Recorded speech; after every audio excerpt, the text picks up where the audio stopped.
예, 이제 이번 시간에는 2장입니다. 2장의 주제는 배열입니다. 뭐 우리가 이제 배열에서 가장 마도 자주 이제 배열은 이제 1차원 배열, 뭐 2차원 배열, 3차원 배열, 4차원 배열, 5차원 배열 이렇게 차원 배열의 차원은 이제 얼마든지 높아질 수 있는데 뭐 대부분의 경우에 제 생각에는 한 87, 80% 정도는 아마 1차원 배열을 쓰고 2차원 배열은 이제 또 뭐 나머지 3차원 이상의 그러니까 4차원 이상의 배열을 쓰는 경우는 사실 매우 드물다고 할 수 있습니다. 우리가 컴퓨터 프로그래밍에서 거의 대부분의 경우에 1차원 아니면 2차원 배열, 뭐 가끔씩 어떤 우리가 수학적인 어떤 문제들을 다룰 때 이제 3차원이나 4차원 배열을 쓸 때도 있지만 일단 이제 먼저 1차원 배열에 대해서 예, 다뤄보겠습니다. 일단 배열이라는 건 뭐냐면 예를 들어서 이제 우리가 어떤 이제 뭐 우리가 짜고 있는 어떤 프로그램에서 뭐 어떤 이유에서건 내가 이제 10개의 실수를 저장을 하고 그 실수들에 대해서 이제 어떤 일을 해야 하는 그러니까 뭔가 내가 목적한 어떤 일을 하기 위해서 실수를 뭐 한 개나 두 개가 아니라 예를 들어서 10개 혹은 20개, 100개 이렇게 좀 많은 개수의 실수를 내가 프로그램 안에 저장하고 뭐 어떤 일을 해야 된다. 이제 이런 상황을 생각을 해보면 그러면 이제 그 실수들을 내가 어디다가 어떻게 저장해야 될까요? 우리가 이제 실수는 물론 실수에는 이제 플룻형도 있고 더블형도 있는데 사실은 이제 약간 어떻게 보면 좀 추세가 좀 플룻을 좀 별로 잘 안 쓰고 점점 이제 그냥 더블형으로 약간 통일되어 가는 느낌을 받을 때가 있습니다. 물론 이것은 그냥 매우 주관적인 제 생각입니다.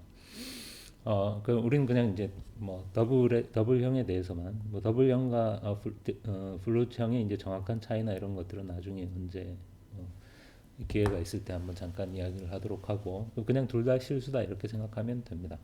그래서 우리는 그냥 더블형 실수를 더블형으로 표현을 하겠습니다. 그러면 내가 예를 들어서 10개의 실수를 프로그램 안에 저장해야 되면 이제 실수형 변수가 있어야 되겠죠. 근데 변수 하나에는 물론 실수를 하나밖에 저장을 못 하니까 우리가 내가 10개의 실수를 저장하고 싶다면 더블형 변수를 10개를 예를 들자면 뭐 이런 식으로 여기서는 이제 변수의 이름을 A0, A1 이렇게 해서 A9까지 이름 짓기도 참 어렵겠죠.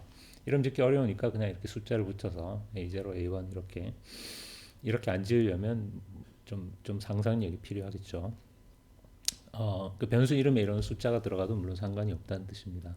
물론 변수 이름이 숫자로 시작할 수는 없습니다. 그러니까 예를 들면 뭐 OA 이런 변수 이름은 우리가 쓸 수 없습니다. 그 변수는 반드시 이제 물론 몇 가지 다른 예외도 있지만 대부분의 경우 그냥 영어 알파벳으로 시작하면 됩니다. 뒤에는 숫자가 나와도 상관이 없고 그런 다음에 이제 이 10개의 변수에 뭐 이런 식으로 내가 저장할 값들을 쭉 저장하고 그 다음에 뭐 계산도 하고 이렇게 물론 하면 되겠죠. 하지만 매우 지루하고 또 실수할 가능성도 굉장히 높겠죠.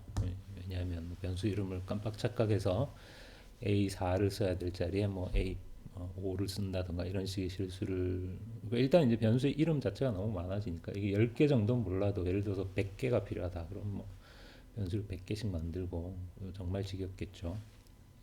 그럴 때 우리가 사용하는 것이 이제 배열입니다. 그럼 배열, 그리고 영어로는 array라고 부르는데요. 배열이라는 건 뭐냐? 간단합니다. 그러니까 이거 그냥 동일한 타입의 여러 개의 데이터를 내가 저장해야 될 필요가 있을 때 그것을 그러니까 예, 여러 개의 방을 가진 변수를 한 번에 그러니까 그냥 예를 들면 이제 단독주택과 아파트 이렇게 비유를 해보죠. 그러니까 단독주택이라는 건 그냥 한 집에 한 가구가 사는 거죠. 아파트는 뭡니까? 한 동에 이제 여러 사람, 여러 가구가 이제 동시에 들어가는 게 아파트죠. 그러니까 배열은 아파트다 이렇게 생각하면 됩니다. 그러니까 내가 A라는 이름의 배열을 만드는데 거기에 방이 하나가 아니라 이렇게 10개짜리 를 만들어서 마치 이게 통째로 하나의 변수인 것처럼 이런 식으로 쓰는 게 배열이다. 이렇게 생각하면 간단합니다. 그럼 이런 배열은 어떻게 우리가 만드느냐? 그냥 내가 이제 배열의 이름은 뭐 내가 짓기 나름이니까 예를 들어서 배열의 이름은 그냥 생각하기 귀찮으니까 A라고 하죠. 그럼 A 이렇게 쓰고 그 다음에 이거는 이제 아파트니까 이 몇 층짜리냐를 우리가 정해야 되겠죠. 그래서 대괄호를 하고 대괄호 안에 이거는 10칸짜리다. 그러니까 이것은 10층 아파트다. 이렇게 A 대괄호 열고 이 방의 개수 이렇게 대괄호 닫고 그런 다음에 이제 앞에는 물론 이 배열의 타입을 우리가 지정해 줘야 합니다. 그러니까 배열이라는 건 기본적으로 동일한 타입의 여러 개의 데이터를 저장하는 게 배열입니다. 그러니까 배열을 만들어서 각각의 방마다 서로 다른 타입의 데이터를 저장하고 그러는 건 안 됩니다. 기본적으로는. 그러니까 아파트를 지으면 그 아파트에 있는 모든 집들은 다 똑같은 모양으로 이렇게 생겨야 된다는 거죠. 그 서로 다른 물론 뭐 아파트에는 뭐 한 동에 평수가 다른 집들이 섞여 있기도 하지만 그거는 이제 아파트고 배열에서는 그냥 모든 배열의 각각의 칸은 다 동일한 타입이어야 합니다. 따라서 그냥 배열 그걸 우리가 배열의 타입이라고 부릅니다. 그래서 맨 앞에 이렇게 배열의 타입명을 적어주면 됩니다. 그러니까 예를 들어서 더블 A 대괄호 열고 10 대괄호 닫고 이렇게 하게 되면 A라는 이름의 배열인데 이것은 방이 10칸이고 그리고 그 각각의 방에는 W형, 그러니까 하나의 실수가 저장될 수 있는 배열이다. 그래서 마치 이렇게 배열을 선언하고 나면 마치 이제 우리가 좀 전에 앞에서 이렇게 실수형 변수 10개를 이렇게 선언한 것처럼 그냥 이거를 실수형 변수 10개처럼 쓸 수 있습니다. 어떻게 쓰느냐면 배열 이름 다음에 대괄호를 하고 그 다음에 이 호실 번호를 적어주는 거죠. 주의할 점은 배열에서 항상 호실 번호는 0번부터 시작한다는 것입니다. 그러니까 방이 10개면 1호실에서 10호실까지 있는 게 아니라 0호실에서 9호실까지 있습니다. 그래서 그냥 A 0 이렇게 하면 그냥 이 배열의 첫 번째 칸 여기를 뜻하는 거고 그러면 요 칸은 그냥 보통의 그 W형 변수처럼 그냥 쓰면 됩니다. 여기에 어떤 값을 저장하고 싶으면 이렇게 저장하고 거기에 저장된 값을 읽어와서 뭐 다른 계산을 하려면 그냥 이렇게 그러니까 예를 들어서 A4 더하기 A8 하면 현재 A4에는 3 A8에는 8이 저장되어 있으니까 뭐 11 이렇게 되고 뭐 이렇게 되겠죠. 그러니까 그냥 보통 변수처럼 그냥 쓰면 된다는 뜻입니다. 훨씬 간결하고 그러니까 앞에 이 그림하고 비교했을 때 훨씬 간결하고 실수할 가능성도 적고 그렇겠죠. 그게 배열입니다. 그러니까 정리를 해보면 배열은 여러 개의 중요한 건 동일한 타입의 데이터를 저장하는 변수다. 그러니까 아파트다. 이렇게 배열을 선언할 때는 배열의 이름은 그냥 내 맘대로 정하면 됩니다. 변수의 이름이니까 대괄호를 하고 그 다음에 이 배열의 크기 뭐 10이다 100이다 이렇게 정해주고 대괄호를 닫고 그 다음에 이 배열의 타입은 이 배열의 각각의 칸에 저장될 데이터의 타입입니다. 그러니까 배열이라는 건 기본적으로 동일한 타입의 데이터만 저장을 하니까 이 칸에는 정수를 저장하고 저 칸에는 실수를 저장하고 뭐 그 다음 칸에는 문자를 저장하고 그러는 건 안 된다는 뜻입니다. 주의할 점은 이 배열의 크기는 반드시 상수여야 합니다. 이게 무슨 뜻이냐면 이 배열의 크기는 예를 들어서 10이면 10, 100이면 100 이렇게 딱 정해져 있어야지 이 코드상에서 이 배열의 크기 자체를 예를 들면 사용자에게서 어떤 정수를 입력받은 다음에 그 뭐 사용자에게서 입력받은 정수 크기만한 배열 이런 건 안 된다는 뜻입니다. 그런 걸 우리가 이제 variable length array라고 부르는데 사실은 이제 C 언어에서도 좀 최신 C 언어에서는 이 variable length array를 지원을 합니다. 그런데 이제 우리가 지금 쓰고 있는 비주얼 스튜디오에서는 variable length array를 지원하지 않습니다. 그러니까 이 배열의 크기는 항상 그냥 딱 고정돼야 된다. 그러니까 상수여야 한다 이런 뜻입니다. 예를 들면 이제 이런 식으로 뭐 정수형 배열이고 배열 이름은 데이터고 칸은 100개고 칸이 100개면 방 번호는 0번에서 어떻게 된다고 그랬죠? 99번까지 된다고 그랬죠? 또 실수형 배열이고 이름은 넘버스고 10칸이고 CHAR은 캐릭터여서 이것은 문자를 뜻합니다. 그러니까 이 배열의 각 칸에는 뭐 A, B, C, D 이런 한 글자가 들어갈 수 있다는 뜻이고 배열의 이름은 word이고 이것이 배열입니다.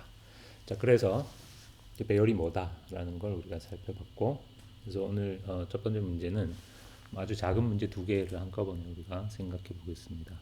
10개의 정수를 키보드로부터 입력받아서 배열에 저장한 후 그 합을 계산해서 출력하고, 또 10개의 정수를 키보드로부터 입력받아 배열에 저장한 후 그중 최대값을 찾아 출력한다 라는 간단한 아주 쉬운 문제입니다. 부터 먼저 해보죠. 이게 우리가 지난 시간에 해오던 코드인데, 뭐 기왕 이제 우리가 2장으로 들어갔으니까 프로젝트를 새로 만들어서 한번 해보죠. C++고 제너럴이고 엠프티 프로젝트고, 프로젝트 이름을 챕터 2 이렇게 하죠. 사실은 이제 좀 나중에 2장에서 좀 나중에 우리가 좀 필요해서 요걸 여러분이 잠깐 이 우리가 지금 하고 있는 프로젝트가 어디에 저장되어 있는지를 잠깐 기억을, 물론 여러분하고 저하고 다르겠지만 저 같은 경우는 지금 C 드라이브 밑에 뭐 유저스 밑에 제 아이디 밑에 원드라이브에 제가 저장을 했네요.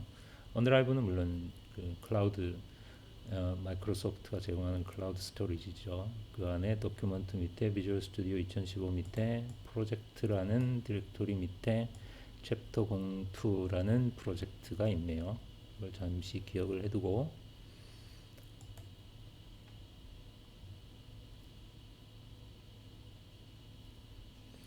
자 이제 새로운 챕터니까 새롭게 시작하죠. 그래서 파일 이름은 그냥 source.cpp 이렇게 그대로 두겠습니다.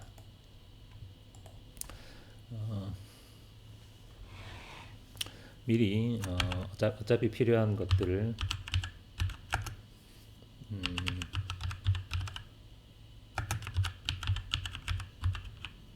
disable 4996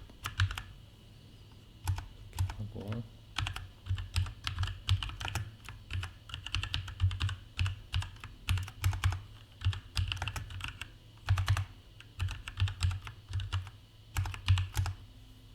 제가 모처럼 마음먹고 기계식 키보드를 하나 장만을 했는데 아직 손에 익질 않아서 타이핑 오류가 되게 많네요. 제가 원래 타이핑을 잘하는 편은 아니지만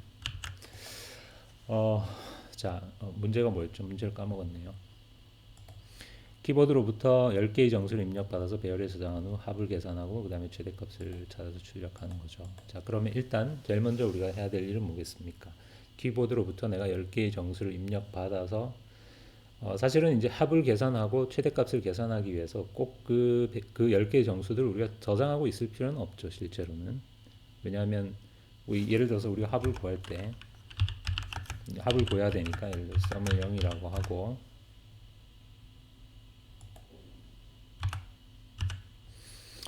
키보드로부터 10개의 정수를 입력을 받는 것은 10개를 입력받는 거죠.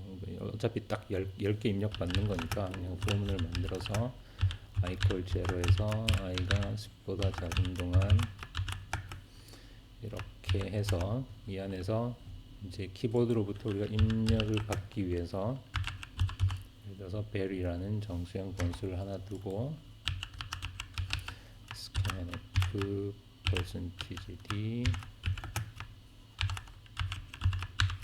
이렇게 한 다음에 그냥 sum에다가 이렇게 하면 되겠죠.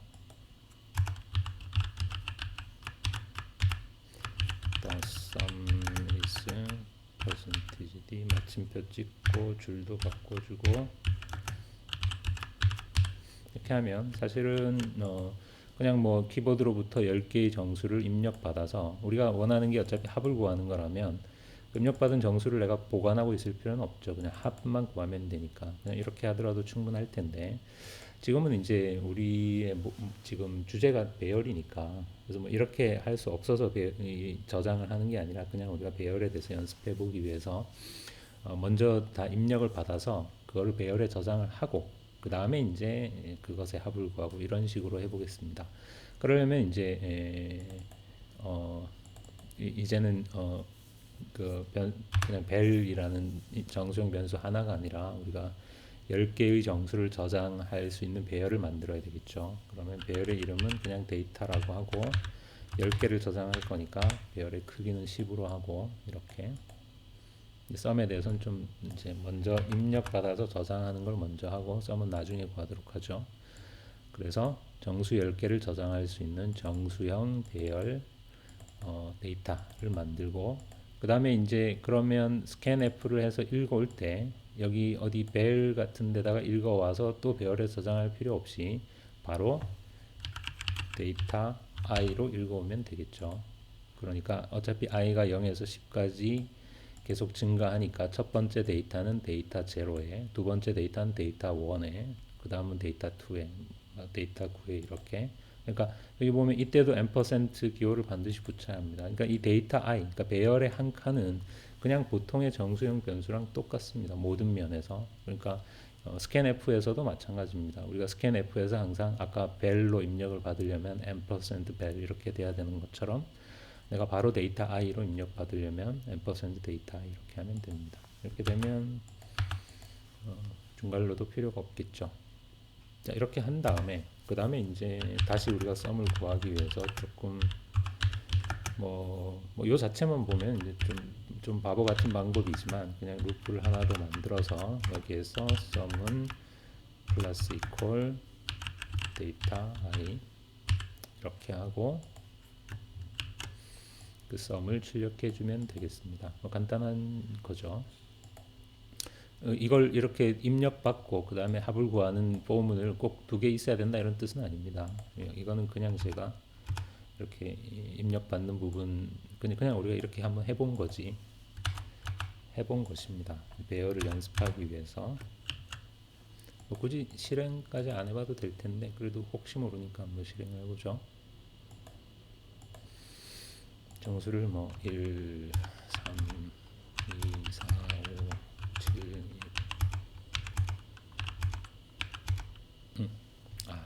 그걸 안 했네요.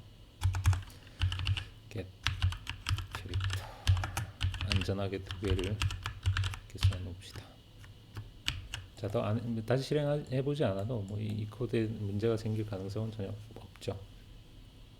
아까 휙 하고 꺼졌지만 저는 또렷하게 봤습니다. 제대로 계산이 됐다는 걸.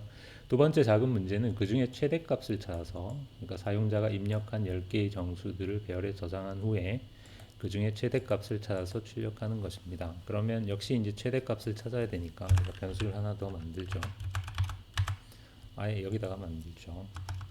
여기다가 최대값이니까 이름을 max라고 하겠습니다.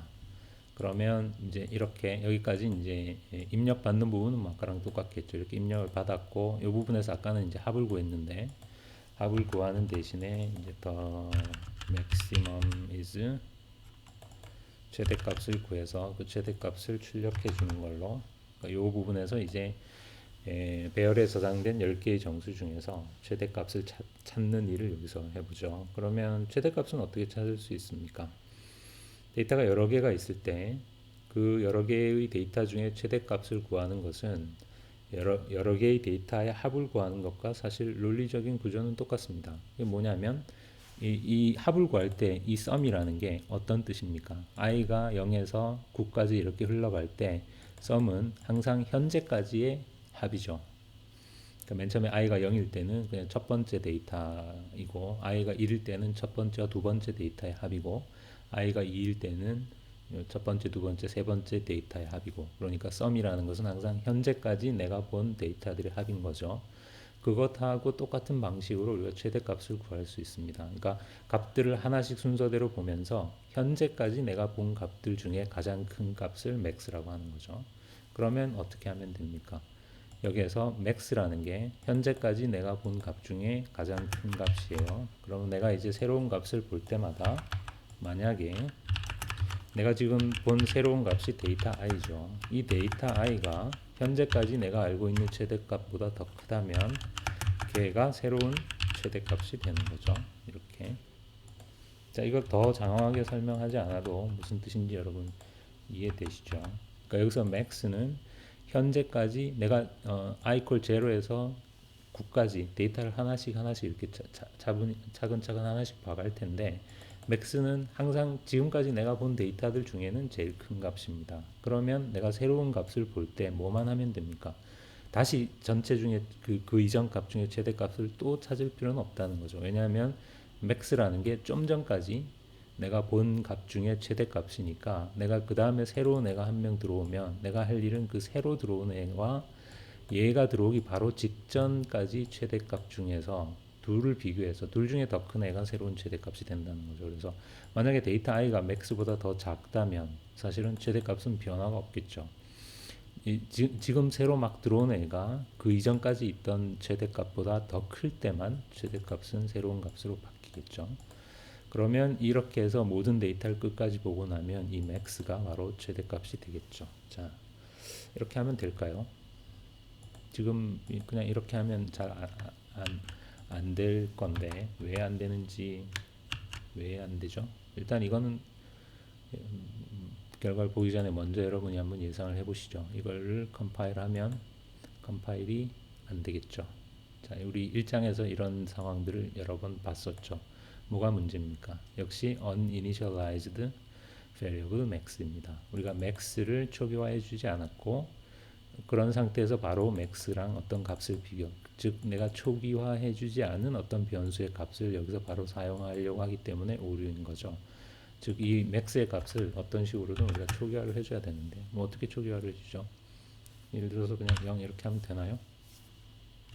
사실은 우리가 정수형 변수를 약간 그냥 아무 생각 없이 습관적으로 이렇게 0으로 초기화를 해주는 경우가 사실 종종 있는데 사실은 이 경우에는 조금 문제가 있습니다. 어떤 문제가 있죠? 이렇게 하면 문제가 진짜 있을까요? 한번 해볼까요?